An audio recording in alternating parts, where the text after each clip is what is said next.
dipersilahkan untuk segera memasuki ruangan. Nah, bagi teman-teman yang mungkin bukan mengambil atau tidak mengambil mata kuliah hukum ketenagakerjaan, tidak masalah karena kalian tetap diperbolehkan untuk masuk dan menikmati kuliah umum hari ini. Begitu ya, saya akan hanya memberikan itu saja rules-nya hari ini gitu ya, presensi, kemudian di pertengahan mungkin nanti kami akan memanggil nama secara random untuk make sure kalian memang tetap menjaga komitmen untuk di sini, karena saya lihat kayaknya A sampai E ini harusnya mahasiswanya nggak cuma segini gitu ya. Jadi dan tidak ada yang presensi via YouTube ya, nggak ada izin ibu absen di YouTube, nggak ada. Jadi semuanya harus wajib hadir luring seperti yang sudah diumumkan.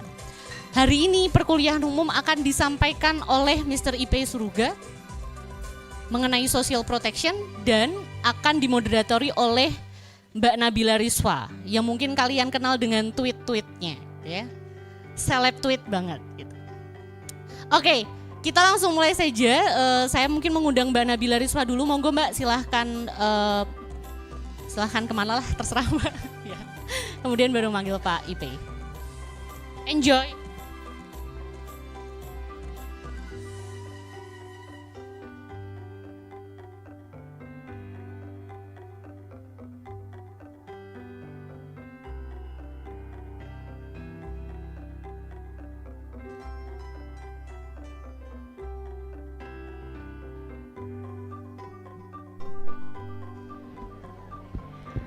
Assalamualaikum warahmatullahi wabarakatuh.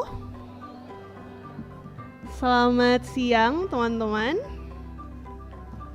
I speak in Bahasa first, it's fine.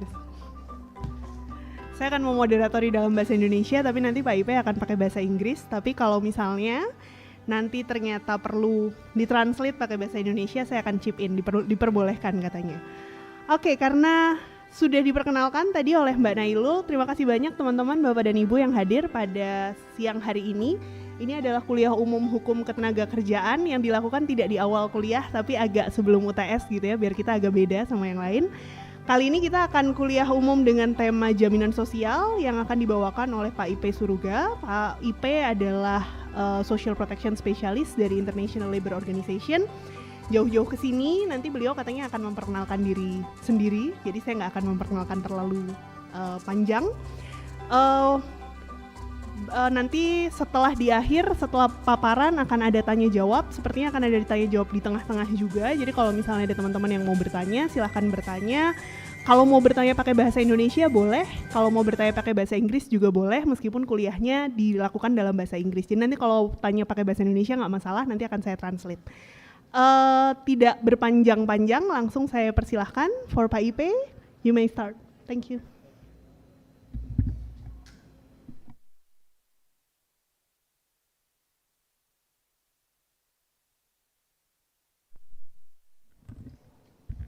Good afternoon, everyone. I hope you can understand my Bahasa English. My Bahasa in Indonesia is not very good, so I would like to speak in English. Is that okay? Okay, nice to meet you. My name is Ipe Tsuruga. Again, I worked for Indonesia almost 5 years. I started working for Indonesia in 2018. Then I physically moved to Jakarta in 2020. So I'm still new in Indonesia, and but my work is based in Jakarta, where all the ministries, government offices are there. And my job in Jakarta is to provide advice to the government of Indonesia, workers leaders, and the business leaders to improve jaminan social security. But I think very few of you may know what is social security and why it is important, and international concepts. So at the end of my talk today, I hope you will become confident to talk about jaminan social security to your parents, to your friends. So I'm not going to talk about anything difficult, but please raise any hands or ask a question in Bahasa Indonesia. So I think Nadia can help me interpret. Okay?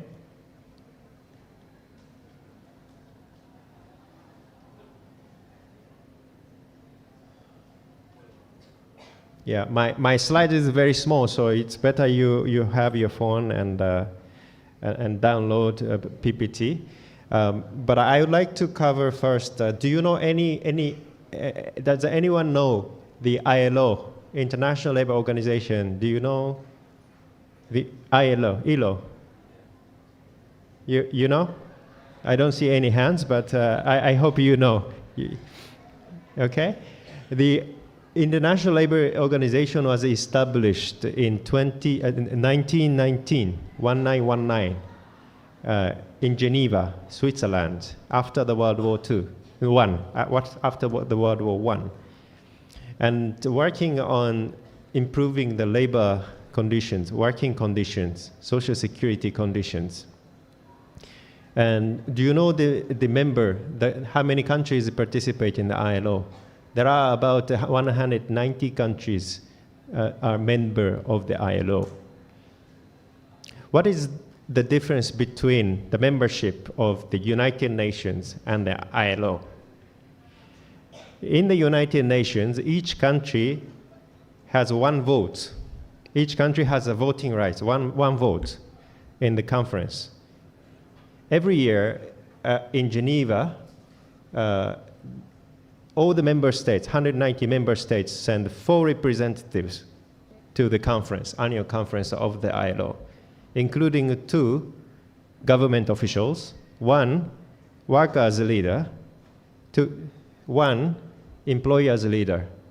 So the ILO's membership is not only from the governments, but also workers and employers representatives. And then, what is the role of the ILO's conference there? Every year they meet. One of the important roles there is that these 4 representatives from 190 countries discuss and develop the international labor standards. What is that? For example, the minimum wage. How much wage should be paid at least in each country? How it should be calculated? Or if it's social security, what is the criteria for Jaminan Kesehatan Nasional, health insurance, medical care? So these kind of very detailed policy discussions need to happen there with the 4 representatives from 190 countries. And then they agree on the provisions of the international conventions. We call it convention. There are 191 conventions. Conventions is international treaties. So once the countries sign, ratify the conventions, the ILO member states, all member states will start to monitor if the country that ratifies the convention comply with the agreed provisions. If not, the ILO will monitor and point out, you need to change your national law and then improve the labor conditions. So this is the linkage between the ILO's work and your country's, the national laws, okay? So that's the linkage with the ILO and the Indonesia. Then, I cannot move this, but yeah, thank you. Then what is social protection? Do you know anything about social protection? Jaminan sosial, bantuan sosial. There are many different terminologies if you see on the media. So I will explain that a little bit today. But can you help moving? I don't think this works, yeah? Yeah, thank you. Internationally, we don't have any difference between social security, social protection. Next, please. According to the ILO's international social security standards, at least any countries should have 9 social security benefits. What does it mean? The states government need to provide the benefit from childbirth to death. So if you become pregnant, you should have entitlement to maternity leave. And then who will pay during maternity leave? Employers cannot pay because you don't work, okay? But the country, government need to pay some of the salary, otherwise the mother cannot feel free. They don't have a security, income security. So the country needs to cover that benefit. That is maternity benefit, for example. If you become ill during work, you cannot work, so you are worried about your income, then the country should cover during your sick leave. Okay, so you can take sick leave. You don't have to come to work, but you still have some income, like a 50% of your monthly income. Okay, if your employer fire you, dismiss you, and then you need to look for a job, you need some income for living. Then, in Indonesia last year, jaminan kehilangan pekerja started, unemployment benefit, job loss guarantee. That is one of the scheme. So during your job search to next job, you don't have to worry about your daily needs. You still have some regular income from BPJS Ketenagakerjaan, BPJS TK, in this case, if you are a member of BPJS. That is another one. If you get injured during your work, it's not your fault, but you may become disabled. You lose your hands, arms, legs. How can you continue earning the same amount of money or more money in the future to take care of your family? Maybe you cannot because you have some disabilities because of work injuries. In that case, in Indonesia, there's a scheme called JKK under BPJS Ketenagakerjaan. In English, Employment Injury Insurance, injury benefits. So Social Security can help you earn some money even though you cannot work during your rehabilitation. Or if you unfortunately died because of the accidents, the Social Security should help your widowers or orphans. So you don't, of course it's better you don't die in an accident, but what if that happens? Someone needs to take care. That is the role of the Social Security system. So this is the different concept from the private insurance, right? Because private insurance is a contract between you and the company. But this is more larger contract, social contract with the government, and then help each other. This is the concept of Social Security. Next, please, Pa. We call it a risk in English. I don't know in Indonesia language. For example, you don't probably, it is a good news if you get pregnant and then have babies, right? But from Social Security experts' perspective, we call it a risk of losing income. Because you don't know when you get pregnant, right? You don't know when you get injured. You don't know how many years you will live after retirement. So you always feel fears if you don't have any income sources in the future. You need to continue work to earn money. If this is only the source of your income, you may feel a little bit insecure because you need to think about who will pay. If I get pregnant, take maternity leave, who will pay? Right? So we call it the risk. All these kind of life risk, because it costs. It increases expenditure. It reduces your income. Okay, and it happens for everyone. So it's common risk for everyone, every citizens, and it happens unexpectedly. You don't know when it will happen. Next, please. So the concept of social security is to pool the risks with everyone. You know the swimming pool? So workers, employers, and the government pool the risk. What does it mean? If you start working, you receive a monthly salary, right? Then you will see on your payslip some minus. The government, BPJS, will take some money from your payslip, so you don't actually receive that money, but you see minus already deducted. That is called a social security contribution or premium, right? Why? So what does it mean? You are pooling the risk through payment of contributions.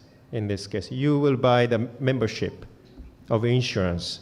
What if something happens? BPJS will protect you. So this is the concept. Employer will also contribute to jointly pool the risk. What about the government? Where's the source of government funds? Everyone pays tax in these countries. So that's a source of funds of the government, Bantuan Sosial. So if the government is only the financer of social protection social security scheme, we call it the Bantuan Sosial in this country, right? Yeah? So, but it still pool the risk, right? Because everyone pay tax to the government. And then the government use that tax to help the poor people, for example, by paying benefits. So we call it risk pooling, okay. You have a beautiful concept in Indonesia, gotong royong. So it's a similar concept. Put money together and then help each other.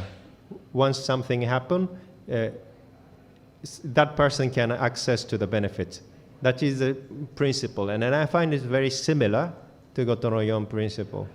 I'm foreigner, but I don't know how you find. It may be similar or not. Next, please, Pa.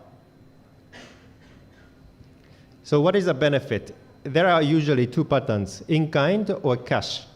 As I explained, if you're unemployed, the BPJS pay money to you. But at the same time, you will receive services, job interview services, or they may introduce new employers, job opportunities. That's services. If you are disabled because of work injuries, you will receive a free medical care. That is another in-kind services. Or disability devices, that's another in-kind. So two forms of benefits. Next, please, Bob. Next, please. Yeah, next. Next one, please. Next, please. Sorry. Next one. Yeah, so as I explained, international labor standards, minimum social security standards require 9 social security benefits. I showed the illustration in the previous slides. And Indonesia has 7 benefits out of 9. Still, Indonesia doesn't have a maternity and the sickness benefits as part of a social security system. But different schemes cover different benefits. JKN, Jaminan Kesehatan Nasional, provide medical care. And JKP, Jaminan Kehilangan Pekerja, provides unemployment benefits. Jaminan Pension by BPJS Ketenagakerjaan provide old age benefits. When you retire, you receive benefits. And Jaminan Hari Tua, that's another one. And Jaminan JKK and JKM, another one, for employment injury benefit and death benefits, right? Next, please. Next one. Yeah. If we look at the other countries' cases in Asia, Indonesia is not doing too bad. Vietnam and Thailand have all 9 schemes. So they are slightly more advanced than Indonesia. The other countries, including Philippines, Laos, PDR, Cambodia, or any other countries you see here have also missing schemes. So from my job is to provide advice to the government of Indonesia to create missing schemes, sickness benefits and maternity benefits as part of BPJS employment, for example. That's one way, because there are no law, policies, schemes ready for Indonesia yet for these schemes. As you may know, Indonesia's social security system is regulated by the SJSN law 2014, number 40. Yeah? And more detailed government regulations are established in 2015. You can check Google maybe, number 44 to 46 on JKK, JKM, and then also Jaminan Pension and Jaminan Hari Tua. If you see these in detail, regulations, you will see, what's the condition, what is the benefits amount.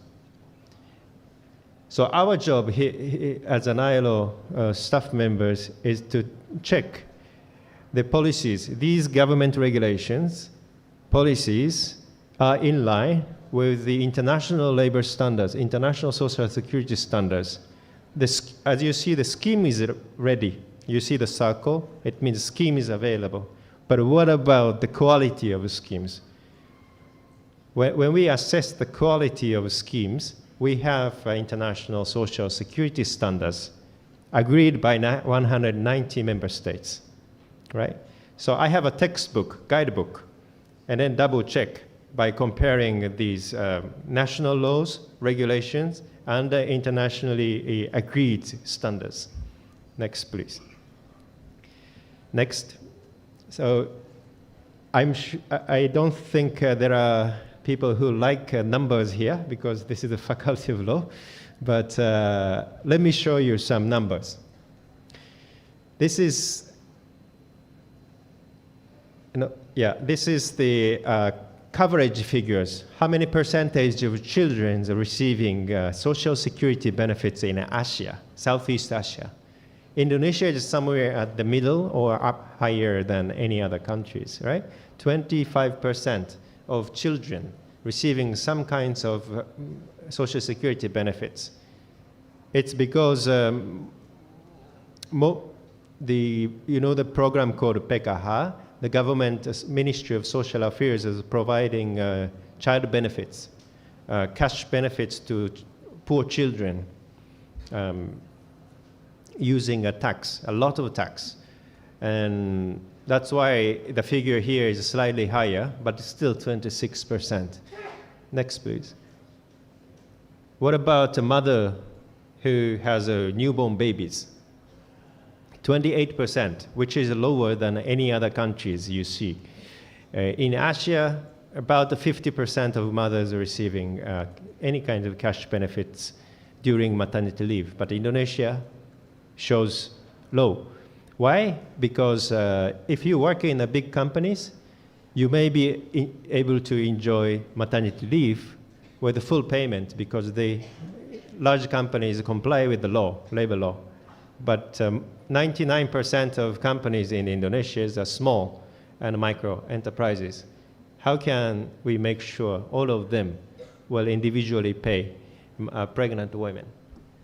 So it's not possible in the ILO sense. That's why the social security, the government should provide the support, not directly from employers. Next, please. This is about disability benefits. Only 2% of Indonesian persons with disabilities receiving social security benefits. Disability benefits are only provided by the BPJS Jaminan Pension and the JKK scheme for now. 2%, which is one of the lowest in Southeast Asia. So that's why I have a lot of work to do with the government. Next, please. Unemployment benefits. I don't have the latest data. Indonesia started last year. So maybe next year when I revise these slides, you will see the figures. Vietnam and Thailand started unemployment benefits more than 10 years ago. So their progress is much faster than Indonesia. Next. This is about the share of persons who have work injuries and they receive any kinds of social security benefits. 23% of them receive benefits. But again, the progress is not as impressive as Indonesia's economy. Indonesia's economic growth is impressive. I heard from the government officials, Indonesia will become number 4 economy in the world in 20 years' time, 2045, golden Indonesia. But what about Social Security? That's why we need to have a stronger voice. That's why I'm here, actually, to try to talk to students, because you will be the future leaders, right? And the Minister of Manpower, my counterpart is the Minister of Manpower. Many directors give me a phone call, Ipe, what shall we do with the Social Security? We have a lot of problems. Yes, you have a lot of problems. So I'm happy to help you. But at the same time, they also ask me, I understand the problems, but I need to retire next year. So please educate students or young people who may become the future leaders or policymakers. So that's why I talked to her and I tried to come to UGM sometime. And so I'm happy to be here. Next, please. Yeah, sorry for side talk. Old age pensions. Does anyone know among your family members who receive regular income from the government after retirement? Do you have anyone?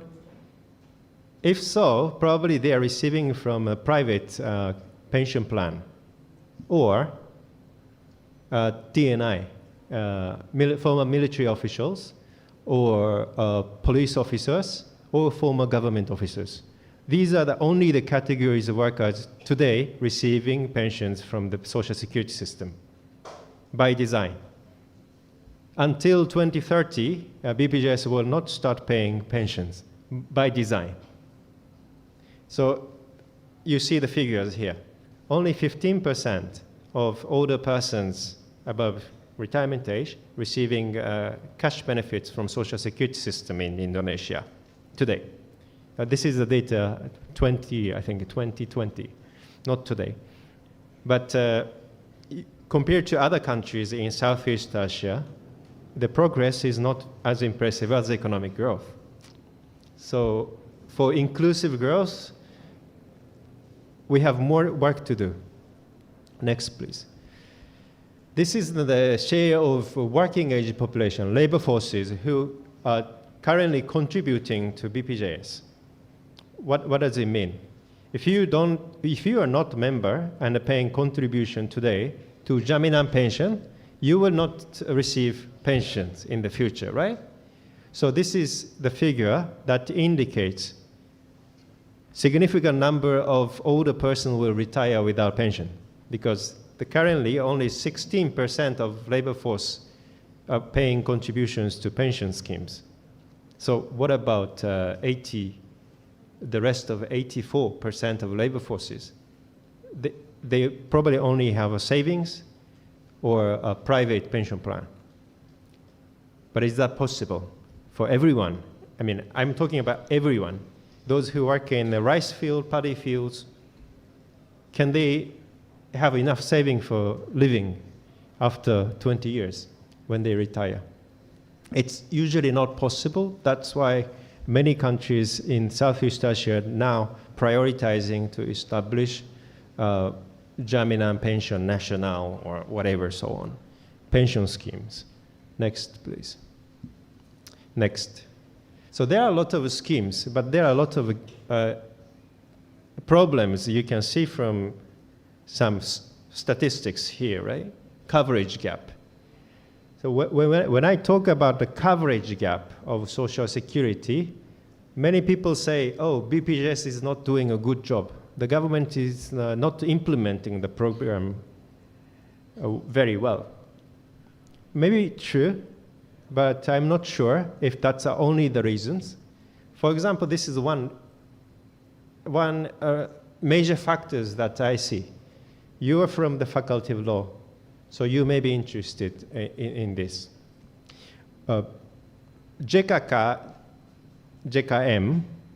are mandatory for all employers, workers to register themselves if they start working, right? Mandatory by law, regulation. What about unemployment insurance? JKP, JHT, Jaminan pension. If a Jaminan pension is compulsory for only large and medium enterprises, small enterprises, micro enterprises, if they don't want, they don't have to register their employees. If you have an option, and if you are employers, would you register your employees? No. In reality, no, because if you register your employee with BPJS as an employer, you will have to pay. Business people see it as a cost. So of course you want a cost cut if it's voluntary. If you have an option, of course I don't want to pay, right? So what is the problem here? It's not the problem of BPJS, if you look at this aspect, because the government regulations, policies adopted already allow employers to avoid registering their employees. So if you have like research activities here, you can probably have a look at these regulations and you can validate if I'm saying right or wrong. I read all the government regulations and this is the result of the mapping. But you will see some legal restrictions behind the low coverage figures that I showed you. Why Indonesia's progress is so little compared to other countries. It's not only about the implementation, coordination, but also some legal framework doesn't allow people to join the system. That's one indication. And on the very right-hand side, you see the non-wage earners, self-employed. Most of the schemes don't allow them to join. Pension? No. There are about 50 million workers working in a company in this country, and another 50 million workers working without employers, self-employed, or Grab taxi drivers, Gojek, street vendors, Kaki Lima, for example. They're self-employed. And then if they go to the BPJS offices, BPJS officials say, no, you're self-employed, you cannot be a member of a pension, Jaminan pension, because the law, regulation doesn't allow them to join the scheme. But is that really fair for everyone? I have a big question mark. So for on these kind of things, I continuously, giving advice to the government. But if I'm alone, I cannot fight this war, right? So try to create more friends, including you. That's why I'm here, and then I also come to the other public speech and the discussions many times. And the government also calls me to present these kind of things, more detailed things, yeah? Today is the introduction to social protection. Next, please. Next, please, I think it's okay. Sorry, can you go back one slide? Yeah. I don't want to talk many in detail, but just to give you an idea, if you are unemployed, if you're fired, what benefits can you expect? It's already written in the regulations, clearly. It's not like a lottery, okay? Government will not decide how much you will get if you're fired. It's already written in the regulations. So BPJS just implement, just pay. based on the criteria. It's already determined. So criteria is very simple. If you pay 12-month contributions during your employment, you will receive the benefits if you are fired. And then the benefit amount is 45% of your monthly wage, up to 3 months. And after that, the amount will be reduced to 25% of your monthly wage, up to 6 months in total. So that's the unemployment benefits. So this is the real example of Social Security. Now I'm talking to the Ministry of Manpower and Bappenas and all the government officials. A lot of problems, there are a lot of problems in the JKP, but we are still talking about it, but it's step by step. But just to give you an example here. So that's about the benefits of JKP. Next, please. But it's not free lunch. As I said earlier, the contribution, you need to pay contribution to be a member.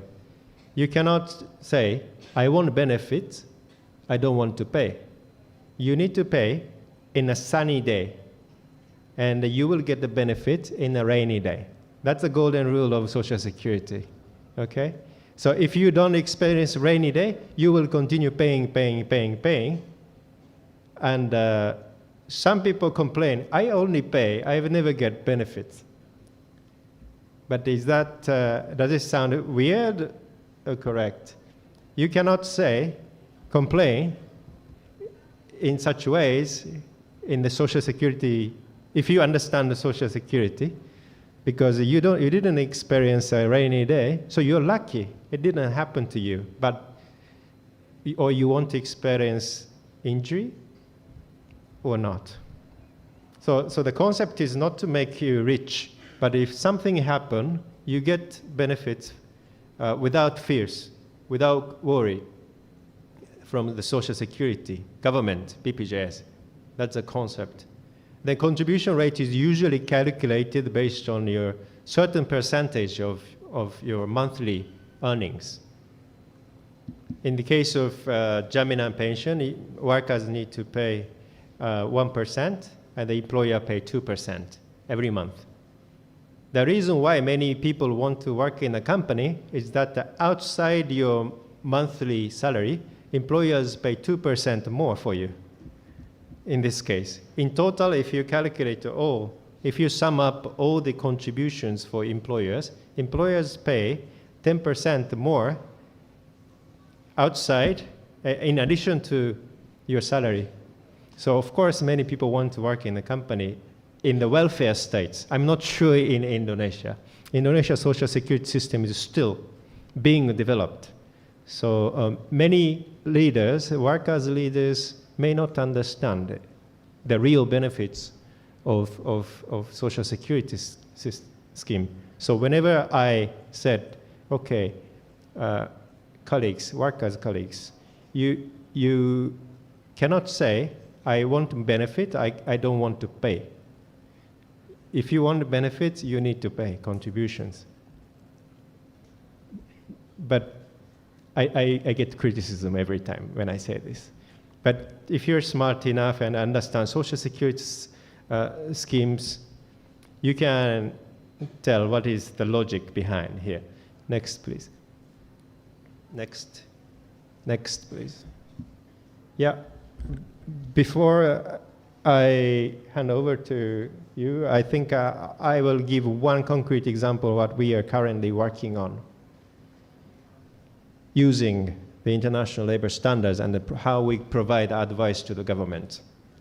Next, please. International labor standards. If you Google Convention 183, you will see the Convention on maternity protection on the ILO website. What does it say? There are mainly 4 building blocks of maternity protection scheme, maternity benefit schemes.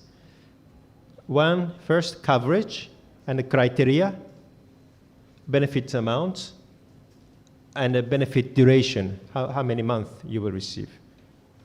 So these are the international standards. Next, please.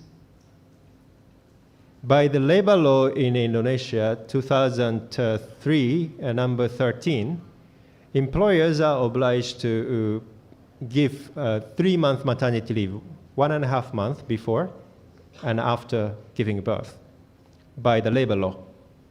And all the employees who work in the companies must have this workers' rights to claim.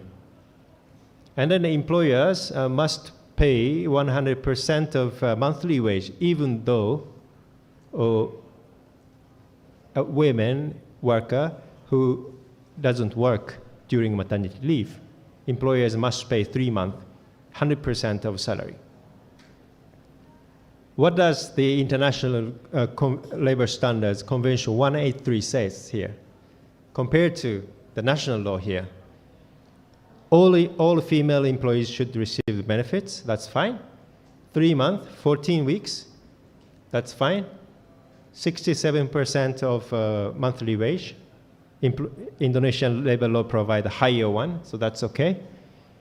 But the problem is at the bottom. Who will pay? The ILO standards said the employers shouldn't pay directly to their employees. That benefit should be paid through Social Security system. That's only the difference, but that's a big difference. Because if you work in the nasty and workers who cannot, employers who cannot afford to pay, and then they cannot receive benefits, or women need to negotiate with their individual employers, right? So, but that's not fair. If someone needs to negotiate to realize their rights, or people who work in a big companies don't have to negotiate because their companies usually comply. So based on the convention that we provide the government, you need to replace these labor law provisions by this new social security scheme under the BPJS employment, for example. Next, please. But again, we cannot say, I want benefits, but I don't want to pay. There are only 2 options to finance such benefits, as I said earlier. 1, you pay tax to the government, or 2, pay contributions to BPJS employment. Otherwise, who will pay? No one can pay in this country. At the end, citizens of Indonesia will pay in any ways, right? Through the government or through the BPJS. Next, please. It's difficult mathematics, so I will not present this. We work with the actuaries, mathematicians, to calculate how much it would cost. So it's always a balance. If you want more benefits, contribution rate will increase. If you want longer durations, contribution rate will be higher. So that's the logic here, simple logic. And I don't know if you know, any of you knows, the parliament submitted the bill on maternal and child welfare in December 2021. And it's been in the public discussions, consultations for 2 years. And we are still working on it, providing support, comments, input to the government. So the bill wants to extend maternity leave from the current 3 months to 6 months in the future, and paternity leave from the current 2 months to 40 days in the future. Who will pay? If there is no change, employers will have to pay by the labor law, because the labor law says employers will have to pay monthly salary for 3 to 6 months in the future. Of course, the business will complain and against. And more workers will have to negotiate with their employers if employers cannot afford to pay in the future. So we calculated all these options. So if you want to keep that high benefit as the bill proposed by the parliament, BPJS will have to collect 1.3% contributions. But if not, at least 0.5% contribution will be sufficient. That means if your salary is 3 million rupiah per month, your employer will pay 7,500 rupiah, and you pay 705,000 rupiah. And if you get pregnant and take maternity leave for 3 months, you will get about 70% of your monthly salary for 3 months without negotiating with the employers. So that's this kind of mathematical discussion comes after the legal discussions in our daily work. Next, please. I think I stop here. Yeah, this is the recommendation we submitted to the government, but I think I stop here and take any questions, discussions, and yeah, I'm happy to answer. Thank you so much, Paipe. I will let you sit down first. Before I open the discussion to the floor, I actually have one big question for you after hearing your presentation. In your opinion, after looking at the current social security regulation in Indonesia and then looking at how the effectivity rate and comparing it with other countries, do you think that with the current regulation of social security that we have right now, like without any change, there is a possibility that our social security effectivity will improve? Is there a possibility that it will improve, or do you think that this number that you show us, the effectivity of the current one that we have, is the maximum that we can get from the current regulation? Yeah, of course, the figure will start to improve because BPJS is making efforts, and the government puts a lot of pressure to BPJS, probably.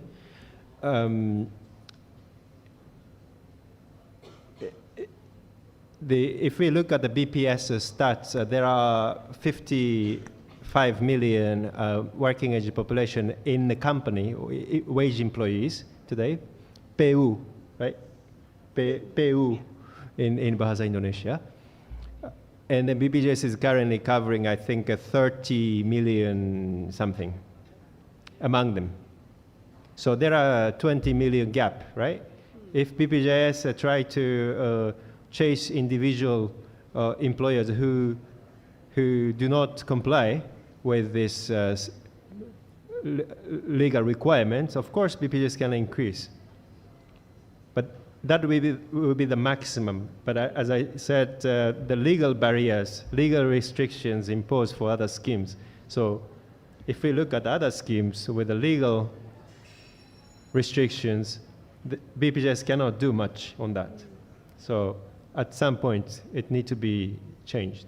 Okay, so there is still a possibility for increase on the current scheme, but then if we want to make sure that everyone is protected, there still needs to be improvement on the regulation instead of just like looking at the current regulation. Is that what you're saying? Okay, thank you, Pak Ipe, for an interesting discussions. I hope there will be a questions coming from the student. I will open the floor for like first. Okay, sure. 1, 2, 3, and 4. I think 4 question is fine for now. Is there a microphone? You can boleh tanya pakai bahasa Indonesia. It's okay.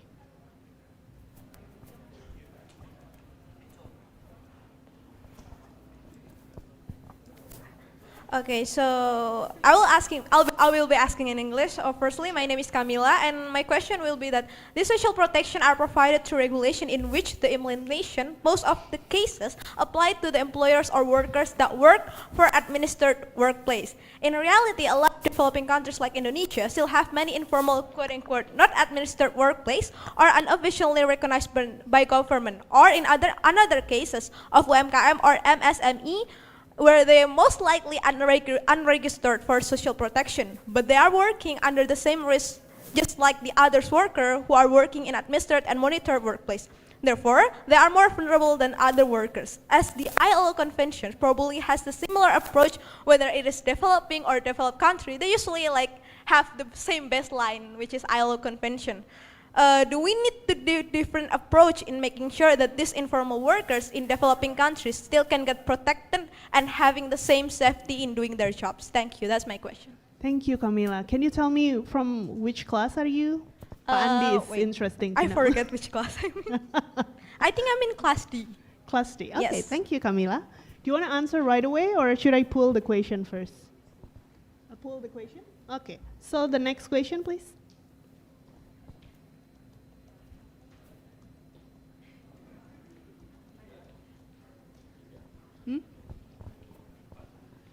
Oh. Yeah, I think someone did. Mbak Nabila and Mr. Sugra, my name is Amma and I'm from class E. I'm particularly interested to know about maternal leave, and particularly in this case is paternal leave, because I noticed that the discussion is heavily based on women and maternity leave, and I didn't see any discussion about paternity leave. I want to know ILO's position in this in relation to Indonesia, and if ILO views that this is something necessary, because I do believe that it is put heavily on women to ensure protection for children. It is, I believe, is harmful for women, at the same time it's harmful for the family because it leaves sole breadwinner for men. At the same time, we know Indonesia has a crisis of that both, at least men and women, have to provide. And in this case, is the government making any progress in making sure that both women and men are able to provide for children equally? Thank you. Thank you. The next question, please. Yes, thank you. Hello, my name is Tia from Master in Law Programs. First, I wanted to apologize in advance because I did a little background check on Mr. Ipe Suraga, and because I want to know your today's speakers more. So you got tons of experience as you've watched a lot of work scheme in several countries and their related issue.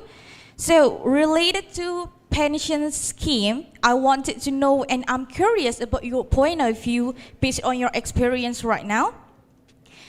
So the the government are using the pegawai pemerintah dengan perjanjian kerja or government worker with agreement scheme to slowly replace the existing civil servant. So both of them have the same amount of work, working hours, and so on.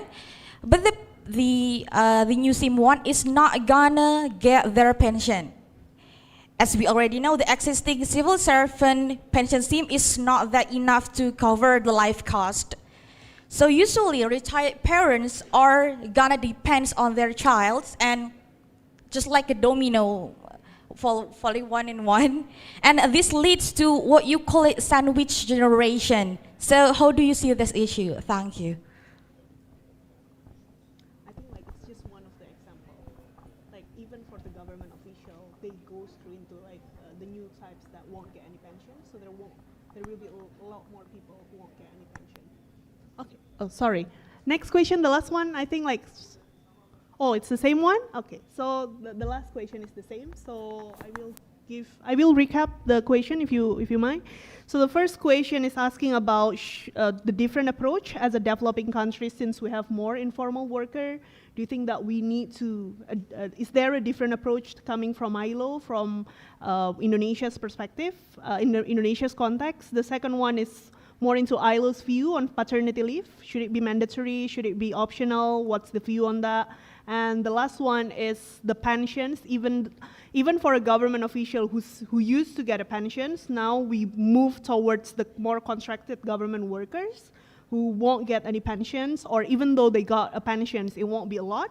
So there will be a lot more younger generations who needs to take care of the old person, like their old parents, because they won't get enough pensions, and it will lead to the sandwich generation. So what's your thought on that? I'll give the floor to you. Okay, thank you very much. Very interesting questions. I hope I can receive these questions in Jakarta. I never received Better question here, right? Yeah. I think okay, let me highlight in this way. I'm coming from Japan, saya orang Japan. And but my grandfather's generations, there are lots of informal economy. But at the same time, Japan started a pension system in 1950s. But at that time, my grandfather was very poor, I would say. He was a first-generation farmer. But today, he has regular income from the pension system. He was a farmer. Can you imagine? Farmer here in the paddy field, in 20 years' time, will have pensions. And then I don't give him money, he gives me money. So this is the future of the welfare states. Japan also has a problem now, but what I would like to highlight here is that I think it is not very unique that Indonesia has the large informal economy now, because every country used to have informal economy, big informal economy. But what is unique here is that what kinds of informal economy you have, right? Street vendors, and then nowadays, Grab drivers, we call them informal workers, right? Because they don't work in the companies. So generally speaking, there are two ways to close the gap from other countries' experience. One, if they have employers, like Grab, for example, can we consider Grab company as an employer? Some countries recently moved towards that direction. But again, there are conflicts between the business and rights of workers here. So it needs to be discussed and agreed in the country. And the same applies to, I think, one of really good question raised by the lady there on the pension. There are lots of non-civil servant contract workers working in the government. And not only in the government, there are a lot of PKWT in Indonesia. And I'm not sure how many of them can actually be treated well to have Social Security coverage. We don't have figures on that. But they clearly have an employer and an employee relationship because they receive a salary from their employer, right? So one approach here is that as long as workers have employer-employee relationship, they should be registered with the Social Security. And if the law and the regulations don't allow that, these laws and regulations need to change. If they have an employer-employee relationship, the extension of Social Security coverage is fairly easy. It's just a matter of decision to cover them or not to cover them, or give them options. But as I explained, if you give the options by regulations, it never happens.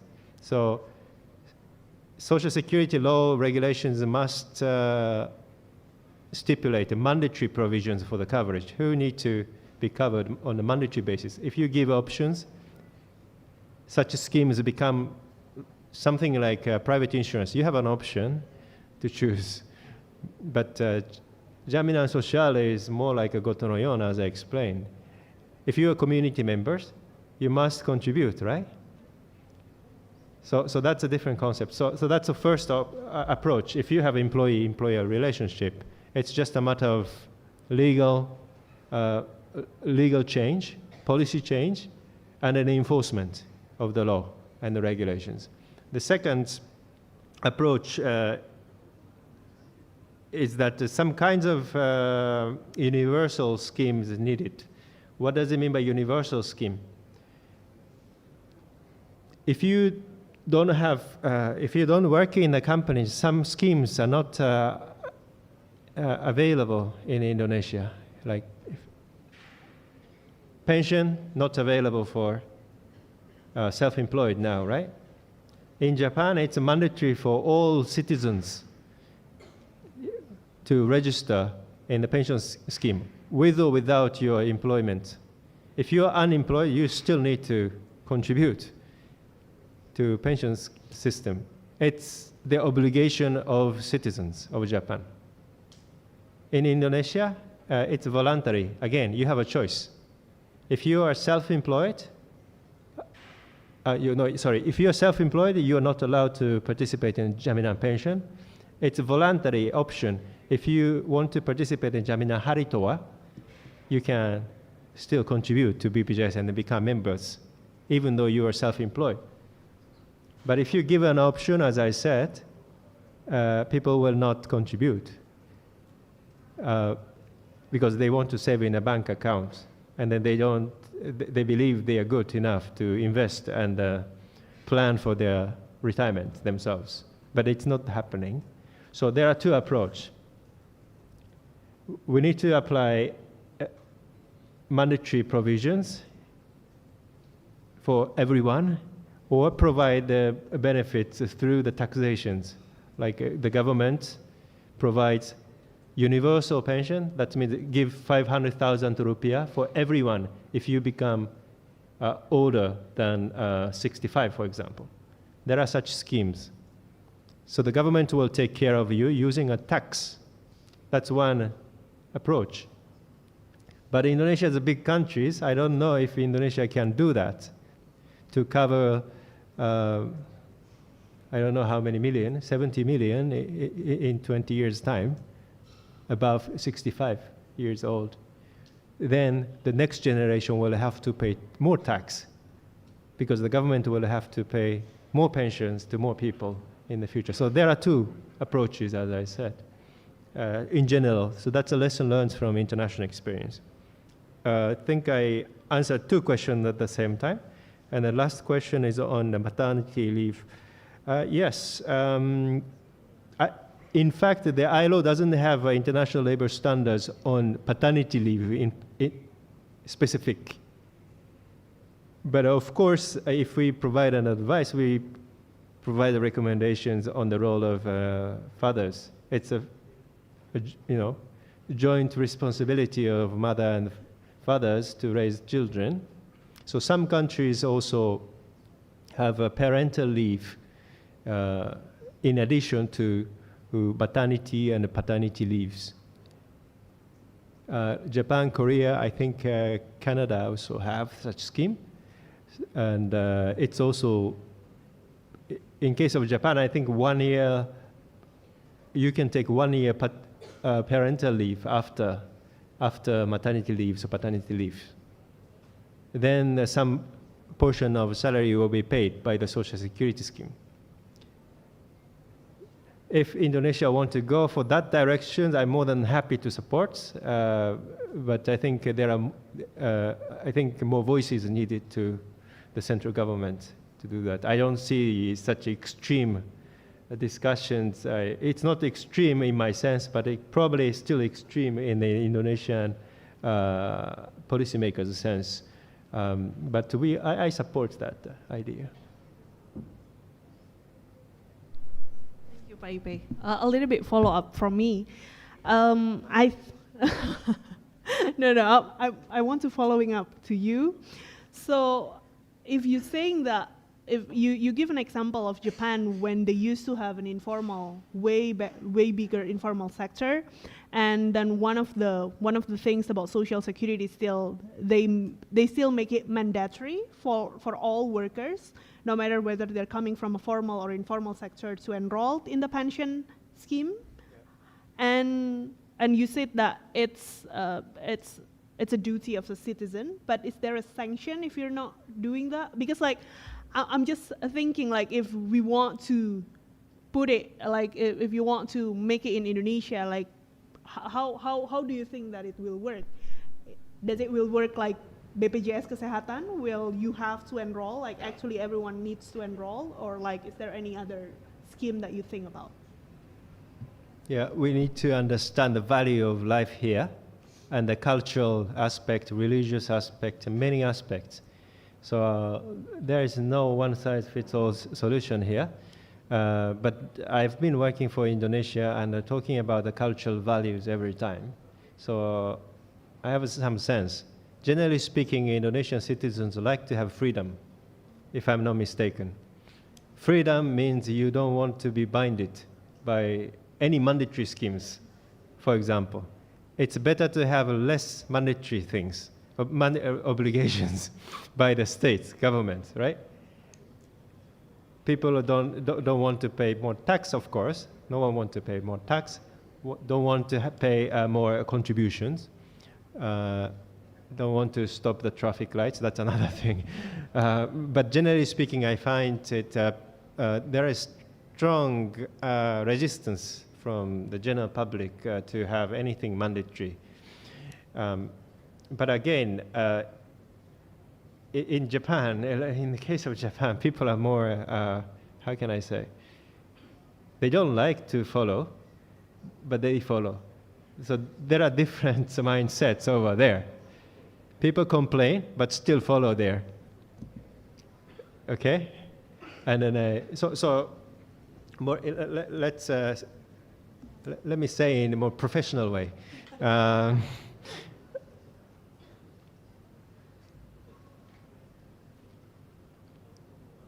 So, okay, in some countries, especially in Japan, in this case, yes, local authority will come to your house or block your bank account. They have the right to do that. But there are steps, you know, they don't immediately block your bank accounts. They visit you and then, oh, okay, what's wrong with you? We didn't get payment this month. And do you have any difficulties? If you don't have earnings, we have these social security schemes, and then if you cannot get a job, you have this social security scheme to support you. That's the first step.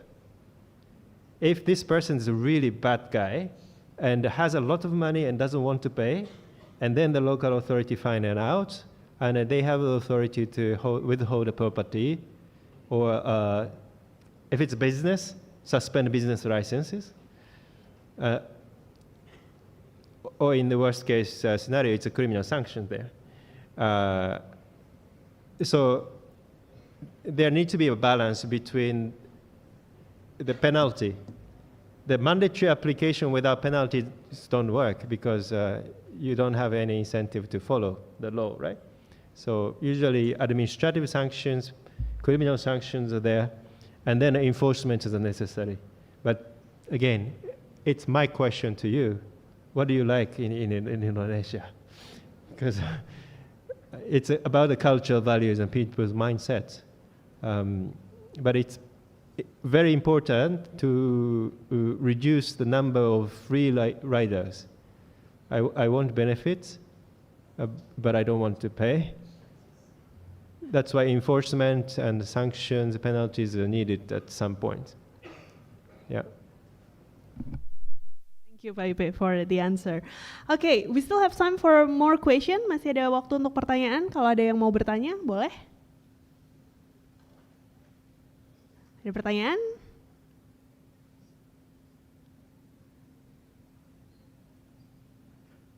One.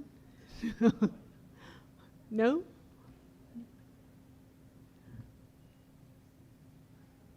I think we ran out of question. Okay. Oh, there is one question.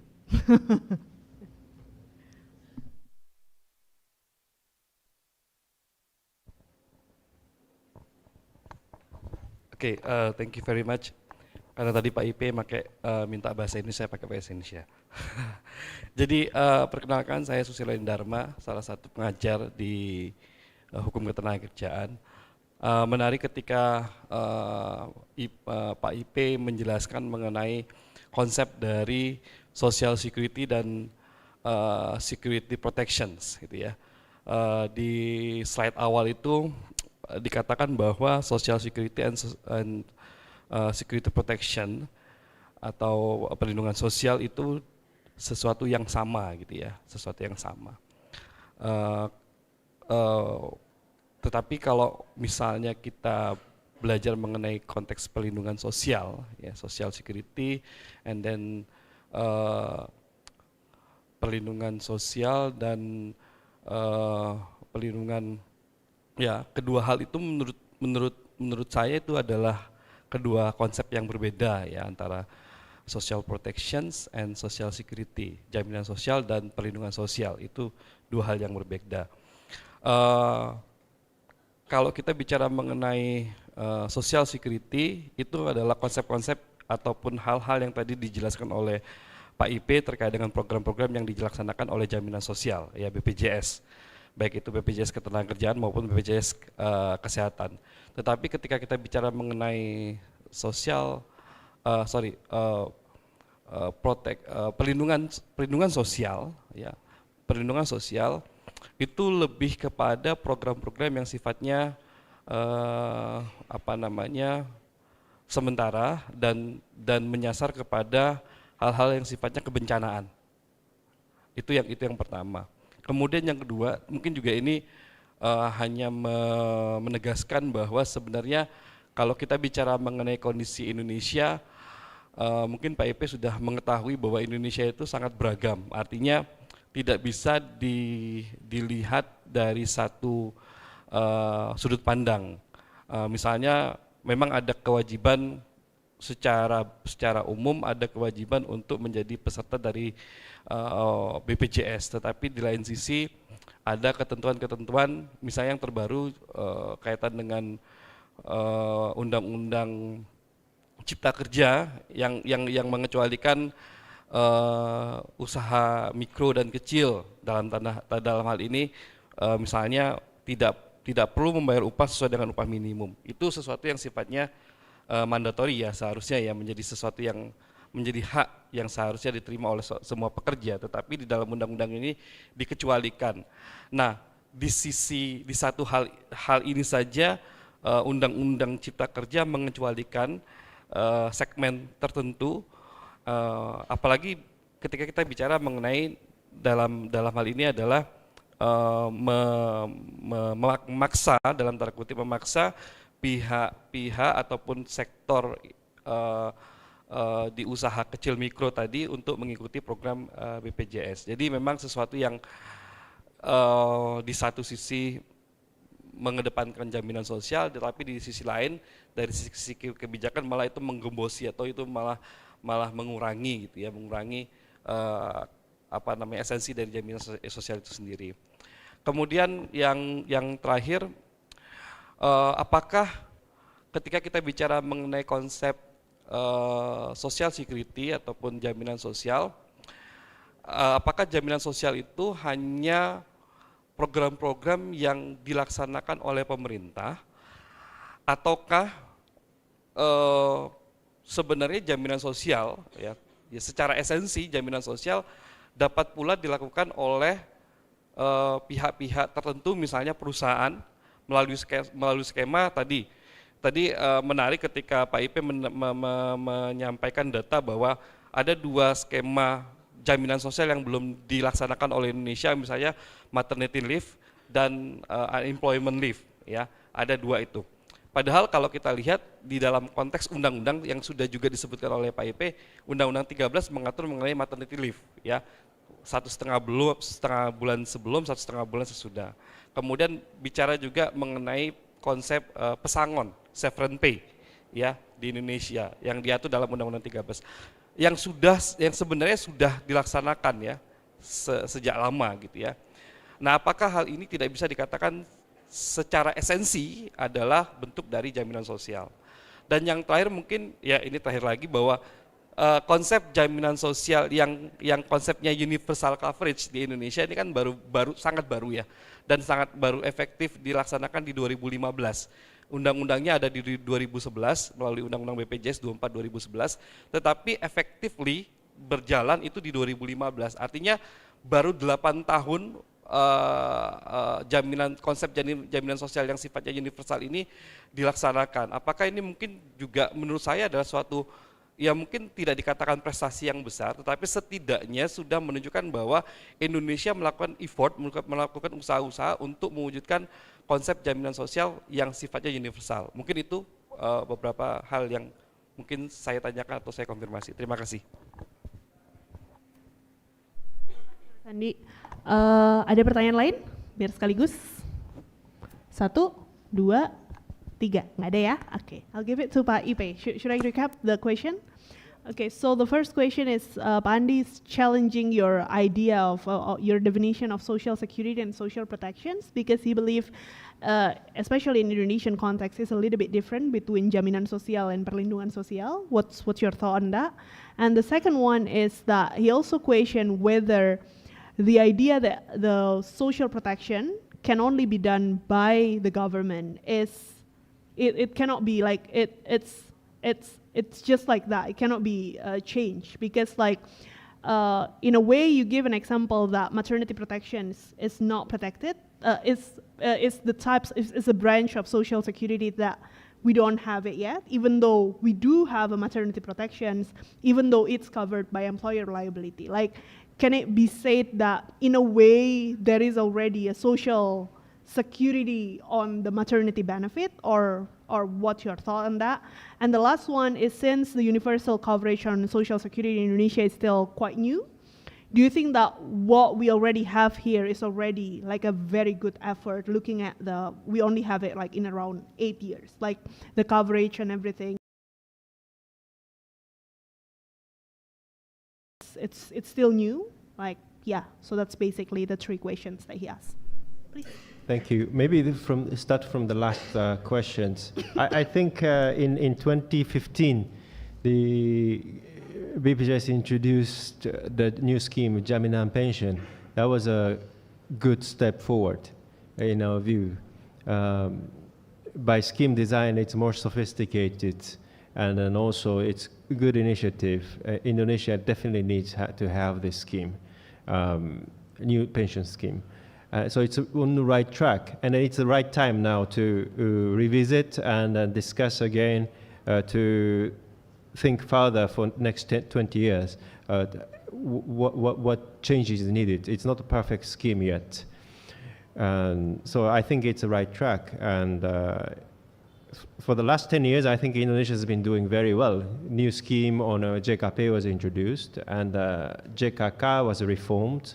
And JP, Jaminan Pension, was newly introduced. Now the government is discussing maternity benefit, and then also reforming Jaminan Hari Tua. So there are a lot of reforms, so I'm quite busy.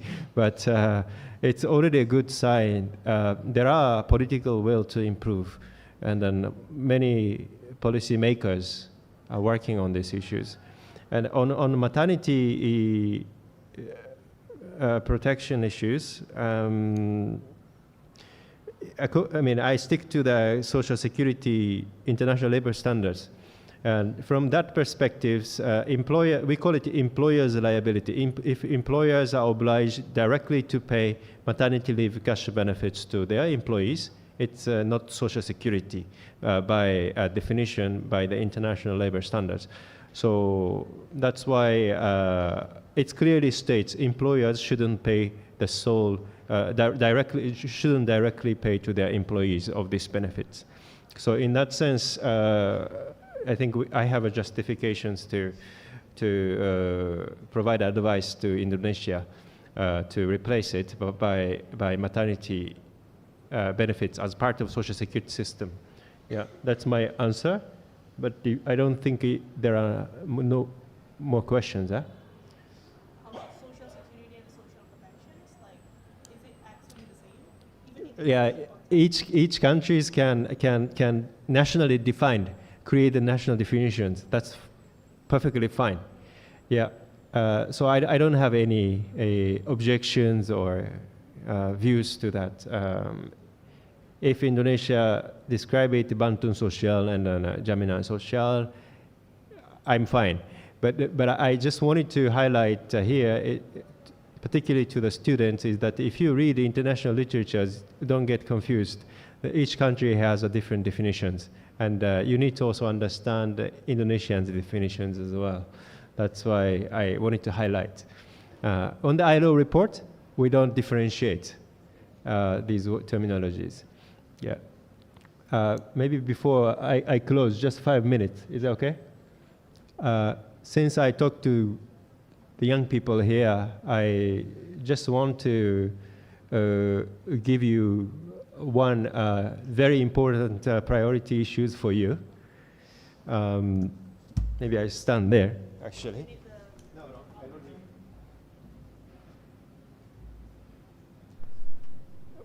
in next 20 years, Indonesia will become kind of much older and older. I mean, Indonesian population will become much older and older. This is the fastest aging pace in the world and history, fastest. We have an indicators, percentage of, if the percentage of older persons among the populations is above 14%, that society is called aged society. If it's above 7%, it's called aging society. This year, Indonesia will be joining an aging society group this year. And Indonesia will become aged society in 2044 in our estimate. We only have 20 years to go. Okay? So Indonesia's demographic pyramid is still in a somehow triangle shape. But if you go back to your home, you ask your parents, how many brothers did you have? Probably you already know, right? How many relatives they have? And then how many brothers you have? So you already probably see much fewer children in your generations. If we look at the BPS statistics in this year, there are about I think, I forgot the figure, sorry, 27 million older persons above 60 this year, around there, okay? And then in 2040, that number will grow to 70 million. So it becomes more than double older persons. And then our demographic projection shows the number of working age populations will not increase that much. Slightly, it stays around about 200 million working age population from 20 to 60. So what will happen in 20 years' time? Well, that the ratio between working age population and older persons will get worse and worse. Today, there are six working age population, young people, including you, for one older persons. So now we can support with the 6 persons and then, no, sorry, we can support with the 6 colleagues here to 1 older person today.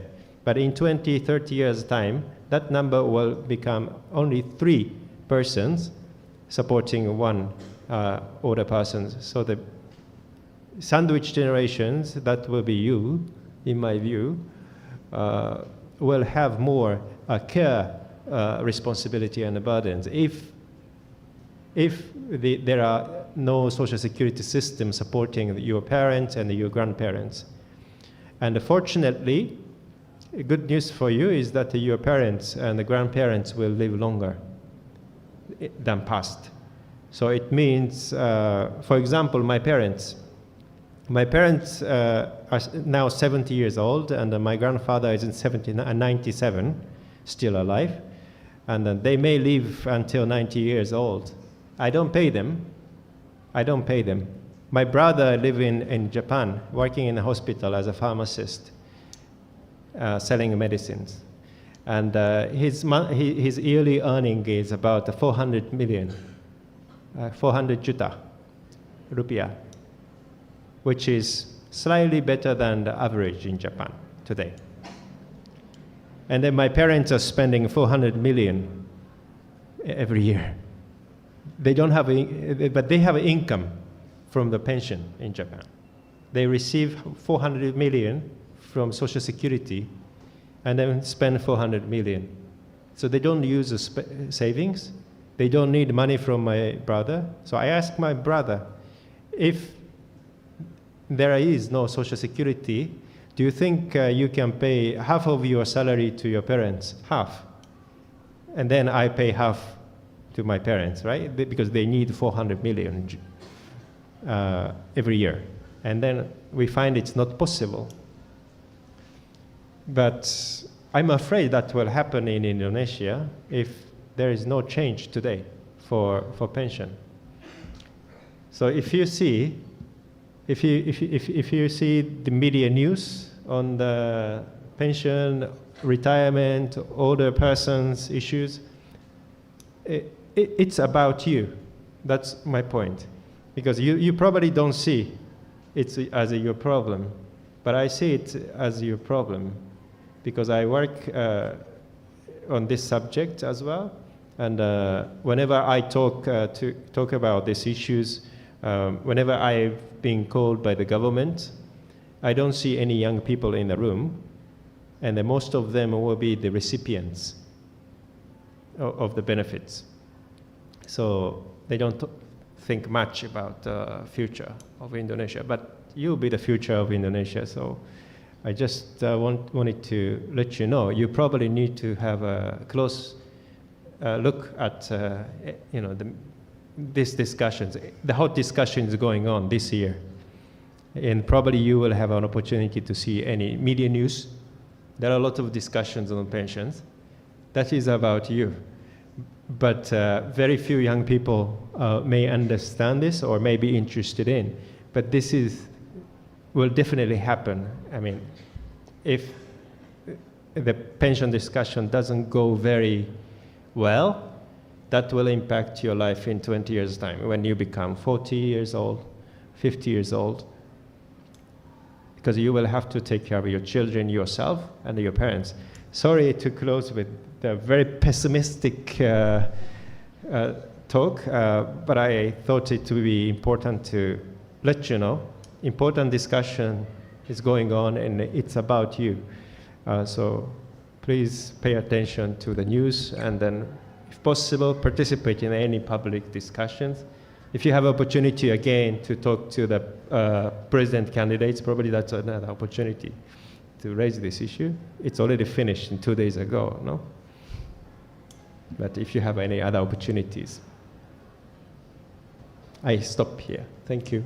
Thank you so much, Pak Ipe. Let's give a round of applause to Pak Ipe. I think that's a very important closing message that I ever heard, because like as a young people here, like we don't really talk much about pension. Like we don't even know what pension is, like what is the concept of pension, we don't really know. But when you're saying that, that's actually our issue, that makes me thinking about who will take care of my parents and who will take care of you guys' parents and everything. So I think it's a very strong, important message. So thank you very much again, Pak Ipe, for sharing your wisdom with us. Next time there is another presidential candidate coming, maybe we can ask them about their plan on pension, like what needs to be, what needs to change in our social security, because turns out it's a very important thing to talk about. So again, thank you very much. Again, let's give one more round of applause to Pak Ipe. Maybe next year you will come again and talk with a different student. It's an interesting bunch of young people here that we have, right? If I'm still employed. Okay, so thank you, and I'll give the floor back to Mbak Nailul. Thank you so much, everyone. Bye. Warahmatullahi wabarakatuh.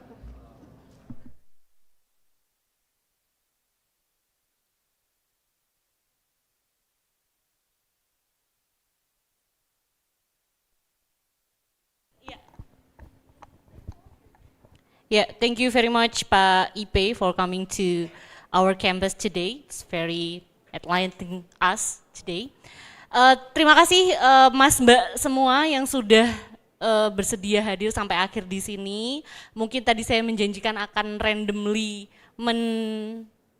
memanggil nama kalian, tetapi unfortunately memang ada beberapa teman-teman yang sudah terjadwal kelas lain. Jadi sepertinya tidak fair kalau saya manggil satu persatu begitu ya. Bukan saya wan prestasi ya teman-teman, tapi demi kebaikan bersama. Oke, saya akan tutup sesinya hari ini. Sekali lagi semoga mendapatkan ilmu yang bermanfaat dan barokah buat semua. Terima kasih banyak, selamat siang. Assalamualaikum warahmatullahi wabarakatuh.